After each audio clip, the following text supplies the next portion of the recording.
నిన్న మధ్యాహ్నం వరకు డోర్ టు డోర్ క్యాంపెయిన్ పూర్తి చేసుకుని నిన్న మధ్యాహ్నం నుంచి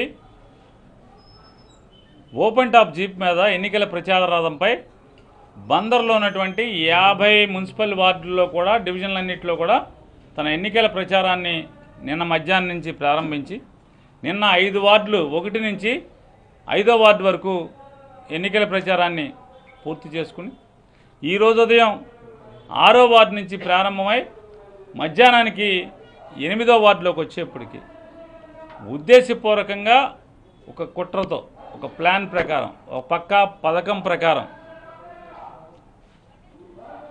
కర్రి మహేష్ అనేటువంటి ఒక రౌడీ షీటర్ని కర్రి మహేష్ అనేటువంటి ఎవరినన్నా అడగండి అతని తీరేంటి అతని క్యారెక్టర్ ఏంటి ఆ రకమైనటువంటి ఒక రౌడీ ఎలిమెంట్ని వాళ్ళ ఇంట్లో ఎంతమందిని కూర్చోబెట్టారు ఎన్నికల ప్రచారం ఆ బజార్లోంచి వెళ్తుంటే ఆ ఎన్నికల ప్రచారంలో పాల్గొన్నటువంటి 2 మహిళల్ని 2 ఆడపిల్లల్ని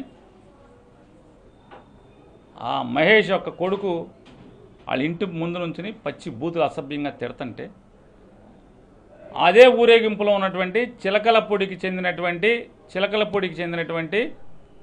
చలమలశెట్టి సేనయ్య గారు చలమలశెట్టి గాంధీ గారు ఇద్దరూ కూడా అరే బాబు ఎందుకయ్యా ఆడపిల్లల్ని తిట్టుకుంటారు వాళ్ళు ఊరేగింపు వాళ్ళు వెళ్తుంది మీకు ఎందుకయ్యా అని చెప్పానంటే మొత్తం ఒక్కసారిగా ఇంట్లోంచి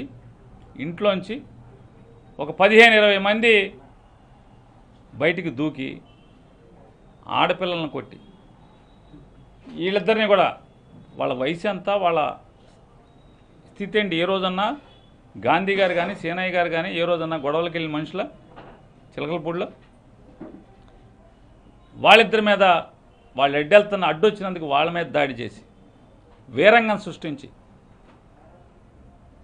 అంటే ఎన్నికల ప్రచారాన్ని చూసి ఓరవలేనితనంతో కుట్రతో ఈ రకమైనటువంటి కుట్ర చేసి గొడవలు సృష్టించి ఏదో మామూలుగా ఆయన ఏదో శాంతి కాముకుడు అంట ఎంపటి ఉండేదంతానేమో రౌడీ షీటర్లు మర్డర్లు చేసిన వాళ్ళు అటెంప్ట్ మర్డర్లు చేసిన వాళ్ళు కూనీకోర్లు ఎంపటి తిప్పుకుంటా చరిత్ర ఇవ్వాలి కాదు మీ ఇష్టం 2009 నుంచి కొల్లు రవీంద్ర అనే అతను రాజకీయాల్లోకి వచ్చిన దగ్గర నుంచి అతను వెనపడి ఎవడెవడు చూసుకోండి కొల్లు రవీంద్ర బందర్ కింగ్ అనే ఒక స్కార్పియో తిరిగేది ఎవరు తిరిగేవాళ్ళు ఎనగుదురులో ఎవరిది మీరు మనందరికి తెలియదా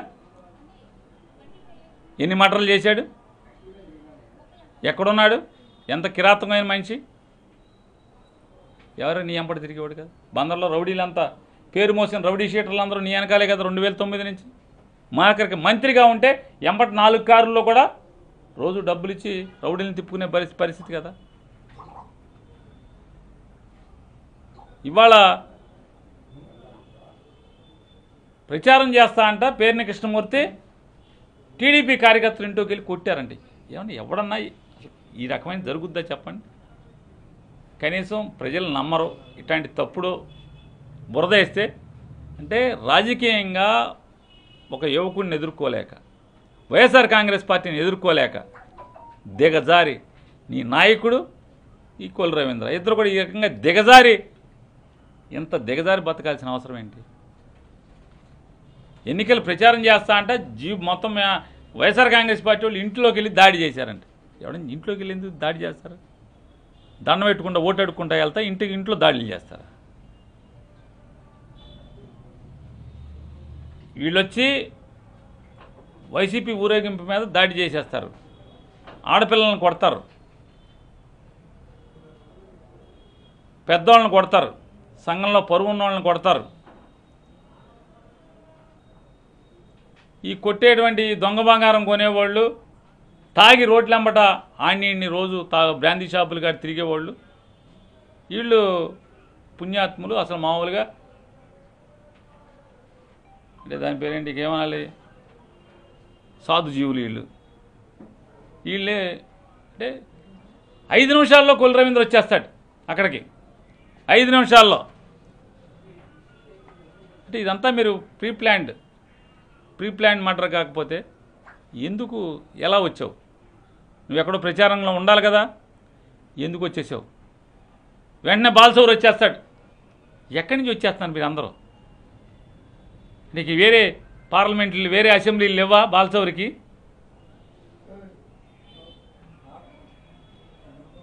అంటే కేవలం గొడవలు సృష్టించి గొడవల ద్వారా ప్రజల్ని భయభ్రాంతులను చేయటం, లేదా వైఎస్ఆర్ కాంగ్రెస్ పార్టీ అభ్యర్థి మీద బురదేయటం. అది శంషేర్గా ఎన్నిక చేయవా కులరవీంద్ర? దమ్ముగా దిల్లుగా ఎన్నిక చేయి. గెలిస్తే ఓడితే వాడతావు. అంటే నీ తప్పుడు పనులు ఎందుకు? నీ చేతనైతే 2014 నుంచి 19 దాకా ఈ బందర్కి ఏం చేసావు? ఏ పేటకి ఏం చేసావు? ఏ గ్రామానికి ఏం చేసావు? చెప్పగలవా? ఛాలెంజ్ చేస్తున్నా.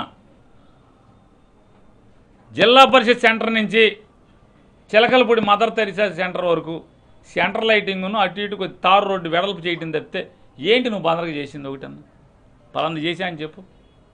నీ ఇష్టం. 3 స్తంభాల నుంచి కమ్మసంగం పెడన రోడ్డు దాకా తవ్వి వదిలేసేస్తే నానా సంఖ్యలు నాకు నేను పూర్తి చేయాల్సి వచ్చింది కదా. 3 బైపాస్ రోడ్డు అంతా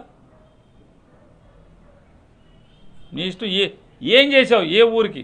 పలానా ఊరికి కొత్తగా నేను మంచినీళ్ళు తెచ్చాను, కొత్తగా చెరువులు తవ్విచ్చాను, కొత్తగా డ్రింకింగ్ వాటర్ పేరున నేను మంచినీళ్ళు లేకపోతే నేను ఇచ్చాను చెప్పాలి కదా. ఒకటన్నా ఒక్క పని పలానా ఊరికి వెళ్ళి ఒక్కటి ఏంటే నువ్వు పగలు తీసింది ఏంటే అంటే 100 సంవత్సరాలు పైబడినటువంటి Bharat electronics limited Machilipatnam BEL కంపెనీని బందర్ నుంచి తోలి నీ పదవి కోసం, దిక్కుమాలిన పదవి కోసం లోకేష్ కాళ్ళకాడ బెల్ కంపెనీని అమ్మేసినోడి నువ్వు బందర్ ఏంటిది అది ఏంటి రోజు మైకులు చెబుతున్నారు? బందర్ భవిత అంట. బందర్ భవిత నిన్ను పెట్టుకుంటే ఏముంటుంది? భవితే బందర్ భవిత ఏం చేసావు? బందర్ భవిత 5 ఏళ్ళు మంత్రి చేసావు. ఏం భవిత చేసావు? బందర్కి ఉన్న బెల్ కంపెనీని తప్పించావు కదా. బెల్ కంపెనీ ఏమైంది? ఎక్కడుంది? నిమ్మకూరు వెళ్ళిపోయింది కదా. 200 కోట్ల 250 కోట్ల రూపాయలతో ఒక డిఫెన్స్ సంస్థని నిమ్మకూరులో ఎట్ట కట్టారు? అది ఎక్కడ కట్టాలి? గోసంఘంలో కట్టాల్సినటువంటి బెల్ కంపెనీని అక్కడికి ఎందుకు వెళ్ళిపోయింది? నువ్వు కాదా పంపించింది బెల్ కంపెనీని? 2013 నవంబర్ మాసంలో అప్పటి ఆర్డీఓ గోసంఘంలో ఉన్నటువంటి భూమిని కోర్టులో కూడా క్లియర్ అయింది. నువ్వే కోర్టులో వేయించావు. కోర్టులో కూడా క్లియర్ అయిపోయింది. మీరు బెల్ కంపెనీ వచ్చి మా దగ్గరికి వచ్చి ఈ స్థలానికి డబ్బులు కట్టి హ్యాండ్ ఓవర్ చేసుకోమని లెటర్ రాస్తే ఎన్నికలు ఆ టైంలో ఎన్నికలు ఉండటం వల్ల అధికారులందరూ అడావుల్లో ఉండటం వల్ల ఎన్నికలు అవగానే నువ్వు గెలిచి ఉండటం వల్ల బెల్ కంపెనీ వాళ్ళు నీ దగ్గరికి వస్తే నేను గోసంఘం స్థలం ఇవ్వనని చెప్పని తీసుకెళ్ళి నిమ్మకూరులో బెల్ కంపెనీని పెట్టింది ఎవరు? బందర్ నుంచి బెల్ కంపెనీని పారదోలతాకి నువ్వు బందర్ భవిత. ఏంటి బందర్కి ఏం భవిత తెచ్చావు? ఒక్కటి చేసావా బందర్లో? బందర్లో ఒక్క పని ఏంటి? భవిత అంటే ఏంటి నాకు అర్థం కాదు. ఎందుకు కావాలి బందర్కి నువ్వేం చేసావని? 5 ఏళ్ళ నువ్వేం మొదటిసారి రాజకీయాల్లోకి రాలేదుగా పేర్ని కృష్ణమూర్తిలాగా. పోనీ మొదటిసారి ఓటు అడుక్కుంటున్నావు అనుకో, నువ్వు ఇవన్నీ చెప్పొచ్చు. బందర్ భవిత, బందర్ ఆశ, బందర్కి అది చేస్తా, బందర్కి ఇది చేస్తా అని. 5 ఏళ్ళు ఎలగబెట్టాం కదా మంత్రి, 5 శాఖల మంత్రి కదా. ఏం చేసావు బందర్కి? ఒక్కటి నీ ఇష్టం వచ్చిన గ్రామానికి, లేదా నీ ఇష్టం వచ్చిన మున్సిపాలిటీలో వార్డుకి, లేదా ఈ బందర్కి ఏం చేశాను? సిగ్గు శరం లేకుండా కోడూరు వంతెన నువ్వు కట్టించావా? పులిపాలెం కోడూరు వంతెన, పులిపాలెం వంతెన నువ్వా? నవ్వుకున్నారు కేపీటీపాలెం మత్స్యకారులే కదా అందరూ. పొద్దున వెళ్తే పులిపాలెం వంతెన పేరుని నాని మంజూరు చేస్తే